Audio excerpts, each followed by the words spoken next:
When Senator Gary Peters spoke up in Congress, it wasn't about numbers on a spreadsheet or some abstract policy debate, it was about life and death.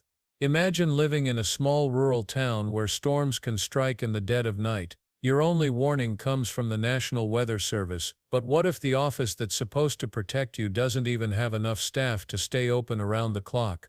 That's the reality Peters confronted head-on. He didn't ask for a lecture or a fancy explanation.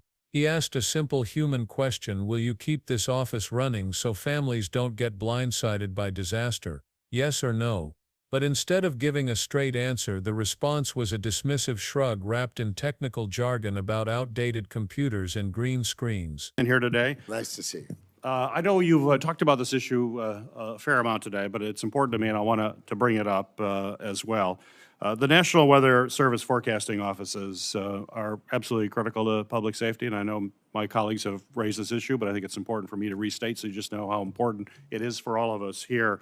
The employees in these offices issue weather and flood warnings, as you know, maintain critical observation equipment, protect life and property, and literally for decades, they've always been open 24/7 because weather happens at night too, not just during the day. It happens all the time.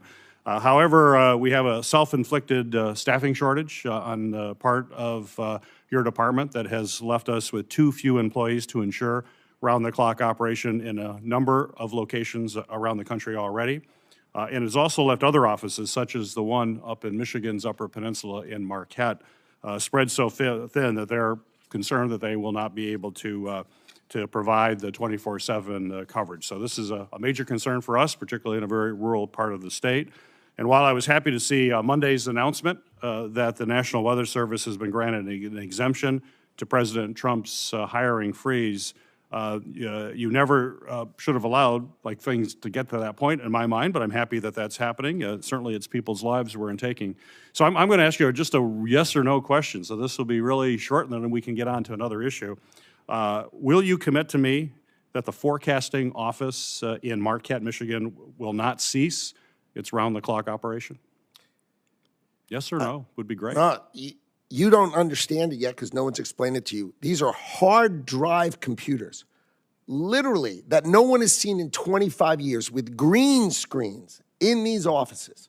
They should be on a cloud. Our 2,000 meteorologists should be able to watch them round the clock. The concept that we're talking about, a green screen and a hard drive. So the answer is no, you're saying? No, we were going to modernize it. We are going to staff those offices. I can commit that we're going to staff those offices, but I will commit to you that the next time you see me, the concept of having 3 people at some regional office will be laughable because our 2,000 meteorologists and our hundreds of hydrologists will be able to stay and forecast and protect us in a modern way instead of these green screens and hard drives, and it's hard-coded and it's absurd. Okay, so a no answer, a no answer. One of Congress's biggest bipartisan achievements, I think, over the past few years was the passage of the BEAD program, which gives funds to individual states to connect every citizen to the fastest, the most reliable internet that's possible. Right now, your department is slowing down these broadband projects and has a 90-day freeze. States are ready to move forward. Michigan's ready to move forward. Broadband providers are standing by. And the summer construction season is already underway, and it's a short season in Michigan, particularly in the northern parts. Unfortunately, you've indicated your department is planning to release new rules that would force states to restart their bidding process and tell states that they can't choose which are the best performing broadband technologies for their individual community. You've said that you care about efficiency. I appreciate that. But let's be clear, forcing states to start a process over would waste millions of dollars, add months, potentially years of delays to shovel-ready broadband projects that are ready to go this summer, especially in states like Michigan with a short building season. Millions of Americans, including over 250,000 Michigan households, are on the brink of receiving low-cost, high-speed internet. And your department, I believe, shouldn't stand in the way of this. So again, another yes or no question. Do you agree that it would be a huge waste of money and a disservice to Americans who need reliable internet service to restart a bidding and proposal process? No, the Biden administration had 30 months and they did nothing. We are going to say within the next 90 days, as long as you are technologically agnostic and you agree to provide the broadband at the cheapest price per user, then we will get it 90 days for application and out the door by the end of calendar year 2025. 30 months under Biden, no funding. 100% under Trump administration by the end of 2025.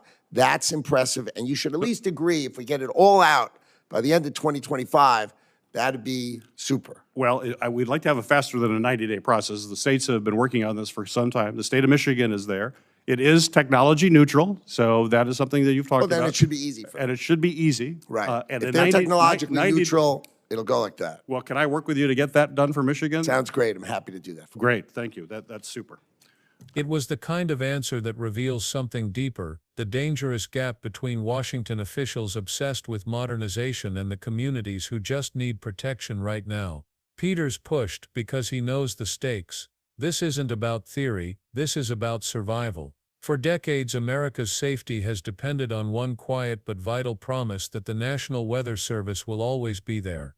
Day or night, rain or shine, holidays or weekends, local forecasting offices have worked around the clock to track storms, issue warnings, and sound the alarm when danger is near. But Senator Peters exposed a grim truth: that promise is now hanging by a thread. Because of staffing shortages and hiring freezes, several offices across the country are stretched so thin they fear they can't maintain 24/7 coverage. In places like Michigan's Upper Peninsula, where storms can arrive fast and without warning, that's not just an inconvenience.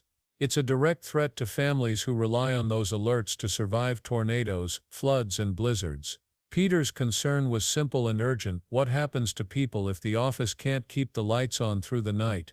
When lives are at stake, clarity should be the bare minimum. But instead of a firm commitment, he got vague promises about modernization. That left the haunting possibility unanswered: could rural communities one day face a deadly storm without the warnings they've always trusted?